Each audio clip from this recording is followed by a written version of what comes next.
So, one of the main questions, especially pertaining to you, is with your lives being so much on the road, do you really have a place to call home, or is there not enough time to stop? So for me this year, I actually didn't bother getting a home. I just lived in hotels, just lived in Airbnbs and all that kind of good stuff. I think in the last couple of months, it slowly took the toll on me not actually having somewhere to go back to.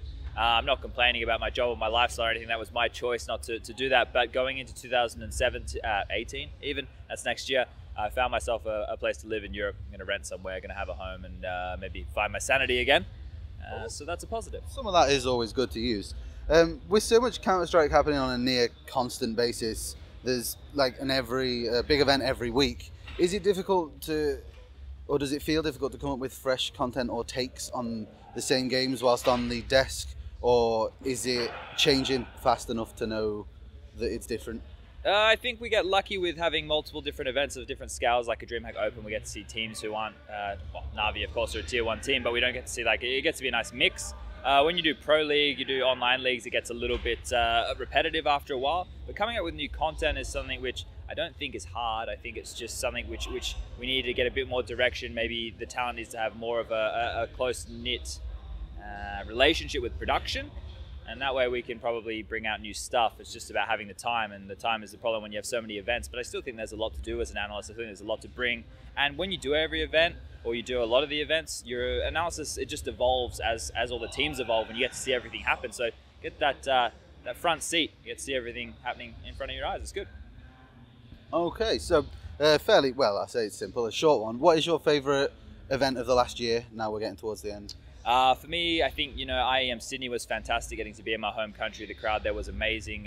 They made me feel very special, and it's great that we actually have that now in Australia. I think towards the end of the year, I've been slowly having more and more fun with events, which sounds weird, but I've embraced the entertainer side of things a little bit more so, and I really enjoyed New York. I enjoyed Oakland. This Dreamhack Open was even a lot of fun, dressing up as Santa and doing that kind of stuff. But each one of them has a special place, and they all mean something different. So yeah. Okay, given the travel, you must never really have time to play. Do you manage to find a PC to sneak in a couple of minutes at events, or are you mostly just out of action in terms of the game, just playing casually? So whenever updates come out, you try and check it out on my laptop. I've got a gaming machine, and just to see what's been changing. But in terms of playing hardcore without having a PC to call your own, it makes it difficult to sit down, especially as an ex-player, and feel competitive, because you never want to feel like you're struggling to play. But you bang on, it is difficult to find a PC. I have been lucky enough to find a few different locations across the board. This event, they had PCs at the back for we could play some 1v1s and that kind of stuff. So whenever I can, I like to pick up the mouse again, but that's something I'm hoping to change for 2018, try and get back, maybe streaming, maybe playing a bit more if I got time on my hands. But yeah, it can be a bit of a struggle.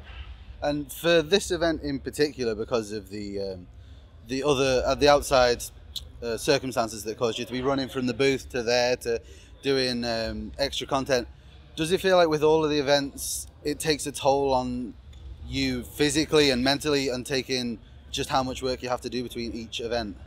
No, I think I have the best job in the world talking about a game that I've been involved in for 15 years. This time round, a little bit more tired because, yeah, I was trying to do a bit of everything, cover for Lauren, who wasn't feeling too well. But I enjoyed it. I enjoyed getting to mix things up, do a bit of casting, did a little bit more with the content team here. It just keeps things fresh, And when you are doing so many events, if you're just doing the same thing time and time again, you start to feel a bit stale, And I like to mix it up. I like to have fun, and I think this job is fun. So I'm never going to say it's a struggle. Best job in the world. Thanks for your time, mate. I'll let you get back to having a nap and getting freshened up. Enjoy. Too easy, boys. Cheers.